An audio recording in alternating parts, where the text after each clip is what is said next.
ఎన్కౌంటర్లో చంపబడ్డాడని మాకు తెలిసిన వెంటనే మేము బయలుదేరినాము. అబుజ్మాడ్ ఛత్తీస్గఢ్ ప్రాంతంలో జరిగిందని మాకు తెలిసింది.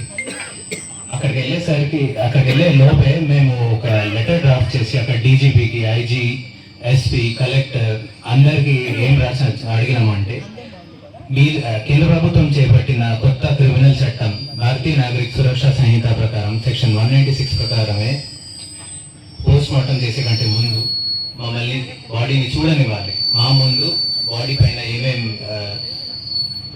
ఏ రకంగా ఉంది, ఏ పరిస్థితులు ఉంది అదంతా చూపించాలి. హక్కు అది చట్టంలోనే ఉంది.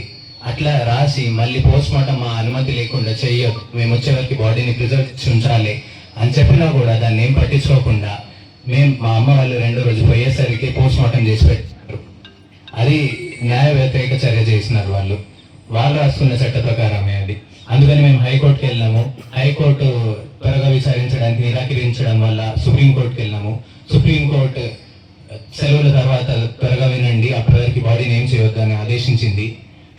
దాని తర్వాత హైకోర్టు 2-3 వాయిదాలు వేసి, అసలు అర్జెన్సీని చూసి వెంటనే 1 రోజులో నిర్ణయించగలిగేదాన్ని 2-3 వాయిదాలు వేసి, మనకి పోస్ట్ మార్టం రిపోర్ట్ అడిగినా కూడా డిలే చేసి సగం ఇచ్చి 10 నిమిషాలే ఇచ్చి, మీరు ఆ 10 నిమిషాల వీడియో చూసినా కూడా పోస్ట్ మార్టం రిపోర్ట్లో రాసున్న గాయాలు, ఇక్కడ కనిపించే గాయాలు చాలా మటుకు వాళ్ళు రాయలేదు.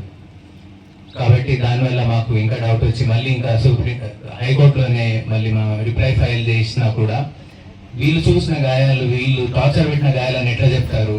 ఇట్లా ఈయన కాల్ చేసినట్టున్నది వాళ్ళు ఎట్లా చెప్తారు? వాళ్ళు ఎక్స్పర్ట్ కాదు కదా అంటే మేము అదే కోరినాం, మేము ఎక్స్పర్ట్ కాకపోవచ్చు కాబట్టి మళ్ళీ ఇంకొక పోస్ట్ మార్టం మేము చెప్పిన మా ఎదురుగా మేము చెప్పిన డాక్టర్లు ఎదురుగా చెయ్యండి, చేపించండి, నిజాలు బయటపడతాయి.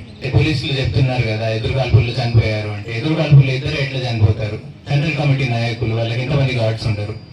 కాబట్టి మీరు మా మాట నమ్మకండి, పోలీసుల మాట నమ్మకండి, న్యాయ విచారణ జరిపించండి, ఏదైతే వెళ్తే అదే మేము ఒప్పుకుంటాము అని చెప్పినా కూడా ఈ ప్రభుత్వానికి ఎందుకు అంత భయం? వాళ్ళు చేసింది నిజంగా ఒక జెన్యున్ ఎన్కౌంటర్, సరైన ఎన్కౌంటర్ అయినట్టయితే న్యాయ విచారణ జరిపించడానికి, ఇంకొకసారి పోస్ట్ మార్టం జరిపించడానికి ఎందుకు అభ్యంతరం వాళ్ళకి? ఎందుకంటే ఇది ఒక బూటుకప్ ఎన్కౌంటర్ కాబట్టి. సుప్రీం ఆదేశాన్ని తిరస్కరించిన తర్వాత మేము మళ్ళీ సుప్రీంకోర్టుని ఆశ్రయించినాము. కానీ సెలవులు రావడం వల్ల దాన్ని త్వరగా విచారించడానికి వాళ్ళు ఒప్పుకోలేదు. అప్పటి నుంచెల్లే నారాయణపూర్ జిల్లా పోలీసులు కానీ, డిస్ట్రిక్ట్ అడ్మినిస్ట్రేషన్ కానీ, ఛత్తీస్గఢ్ ప్రభుత్వం కానీ మా ఎమ్మెల్యే పడి, మీరు తీసుకోకపోతే మేము బాడీని మేమే కాల్ చేస్తామన్న ఆర్డర్ ఉంది అన్నారు. ఆర్డర్ చూపించండి మాకు అంటే ఆర్డర్ కూడా చూపించలేదు. కానీ ఊరికే ఒత్తిడి పెడితేసరికి నమ్మల కేశవరావు ఎవరైతే మావోయిస్ట్ పార్టీ జనరల్ సెక్రటరీ ఉన్నారో, మే నెలలో ఆయనను కూడా ఎన్కౌంటర్ చేసి వాళ్ళ కుటుంబ సభ్యులకు ఇవ్వకుండా, వాళ్ళే కాల్ చేసి కనీసం బూడిద కూడా ఇవ్వకుండా చేశారు. ఆ పరిస్థితి వస్తుందేమో అనే దాని కొద్దిగా ఒత్తిడి వల్ల మేము అండర్ ప్రొటెస్ట్ బాడీని ఇక్కడికి తీసుకొచ్చినాము.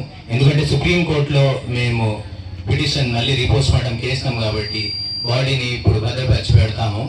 సుప్రీంకోర్టు ఏ ఆర్డర్ ఇస్తుందో దానికోసం వెయిట్ చూస్తూ ఉంటాము. ఇదంతా కూడా కేంద్ర రాష్ట్ర ప్రభుత్వాలు కలిసి ఆపరేషన్ కగార్ పేరిట బస్తర్లో, ఛత్తీస్గఢ్లో, చుట్టుపక్కల ఉన్న దండకారణ్య అడవుల్లో ఉన్న ఖనిజాలని దోచి కార్పొరేట్లకు ఇవ్వడానికి చేసే దాంట్లో భాగమే అనేది మా నమ్మకం. దాన్ని వ్యతిరేకిస్తున్నాము. న్యాయ విచారణ జరిపించాలి అని కోరుతున్నాము. ఈ పోస్ట్ మార్టం చేయాలి, మాకు న్యాయం జరగాలి అని కోరుతున్నాము.